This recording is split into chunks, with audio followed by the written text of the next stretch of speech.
ಮೈಸೂರಿನಲ್ಲಿ ಆಗಸ್ಟ್ನಲ್ಲಿ ಸಿದ್ದು ಪರ ಅಹಿಂದ ಸಮಾವೇಶ ಹುಬ್ಬಳ್ಳಿಯಲ್ಲಿ ನಡೆಸಲು ಮೊದಲು ಉದ್ದೇಶಿಸಲಾಗಿತ್ತು. ಆದರೆ ಸಿದ್ದರಾಮಯ್ಯ ಆಪ್ತರಿಂದ ಹಳೆ ಮೈಸೂರಿನಲ್ಲಿ ನಡೆಸಲು ಒತ್ತಾಯ. ಸಿದ್ದರಾಮೋತ್ಸವ ಸಮಾವೇಶ ಲೊಕೇಶನ್ ಚೇಂಜ್ ಮಾಡಲು ಆಗ್ರಹ. ಸಿಎಂ ಬದಲಾವಣೆ ಚರ್ಚೆಗೆ ಬ್ರೇಕ್ ಹಾಕಲು ಸಿದ್ದರಾಮಯ್ಯ ಆಪ್ತರ ಬಿಗ್ ಪ್ಲಾನ್. ಹಳೆ ಮೈಸೂರಿನಲ್ಲೇ ದಾಳ ಉರುಳಿಸುತ್ತಿರೋ ಡಿಕೆ ಶಿವಕುಮಾರ್. ಹೀಗಾಗಿ ಹಳೆ ಮೈಸೂರಿನಲ್ಲೇ ಡಿಕೆಶಿಗೆ ಟಕ್ಕರ್ ಕೊಡಲು ತೀರ್ಮಾನ. ಸಿದ್ದರಾಮೋತ್ಸವ ಮಾದರಿಯಲ್ಲಿ ಬೃಹತ್ ಸಮಾವೇಶ ಅಹಿಂದ ಹೆಸರಿನಲ್ಲಿ ಆಯೋಜಿಸಲು ಮುಖ್ಯಮಂತ್ರಿ ಸಿದ್ದರಾಮಯ್ಯ ಆಪ್ತ ಬಳಗ ಸಿದ್ಧತೆ. ಸಿಎಂ ಬದಲಾವಣೆಯ ಚರ್ಚೆ ಹುಟ್ಟು ಹಾಕಿದ್ದ ಚಂದ್ರಶೇಖರ ಸ್ವಾಮೀಜಿ ಹೇಳಿಕೆ.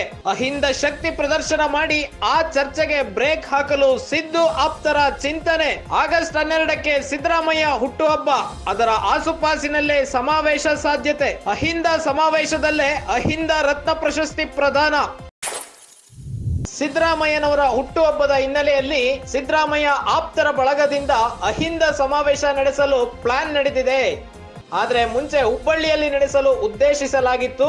ಆದ್ರೆ ಈಗ ಪ್ಲಾನ್ ಚೇಂಜ್ ಆಗಿದೆ. ಲೊಕೇಶನ್ ಚೇಂಜ್ ಮಾಡಿದ್ದಾರೆ. ಹಳೆ ಮೈಸೂರಿನಲ್ಲೇ ದಾಳ ಉರುಳಿಸುತ್ತಿರೋ ಡಿಕೆ ಶಿವಕುಮಾರ್ಗೆ ಟಕ್ಕರ್ ಕೊಡಲು ಹಳೆ ಮೈಸೂರು ಭಾಗದಲ್ಲೇ ಈಗ ಸಿದ್ದರಾಮೋತ್ಸವ ಮಾದರಿಯಲ್ಲಿ ಬೃಹತ್ ಸಮಾವೇಶ ಏರ್ಪಡಿಸಲು ಸಿದ್ದರಾಮಯ್ಯ ಆಪ್ತ ಬಳಗನವರು ಚಿಂತನೆ ನಡೆಸಿದ್ದಾರೆ. ಸಿಎಂ ಬದಲಾವಣೆಯ ಚರ್ಚೆ ಹುಟ್ಟುಹಾಕಿದ್ದ ಚಂದ್ರಶೇಖರ ಸ್ವಾಮೀಜಿ ಅವರ ಹೇಳಿಕೆ ಹಿನ್ನೆಲೆಯಲ್ಲಿ ಅಹಿಂದ ಶಕ್ತಿ ಪ್ರದರ್ಶನ ಮಾಡಿ ಆ ಚರ್ಚೆಗೆ ಬ್ರೇಕ್ ಹಾಕಲು ಸಿದ್ದು ಆಪ್ತರ ಚಿಂತನೆ. ಆಗಸ್ಟ್ 12ಕ್ಕೆ ಸಿದ್ದರಾಮಯ್ಯನವರ ಹುಟ್ಟುಹಬ್ಬ, ಅದರ ಆಸುಪಾಸಿನಲ್ಲೇ ಸಮಾವೇಶ ಮಾಡಲು ಸಾಧ್ಯತೆ ಇದೆ.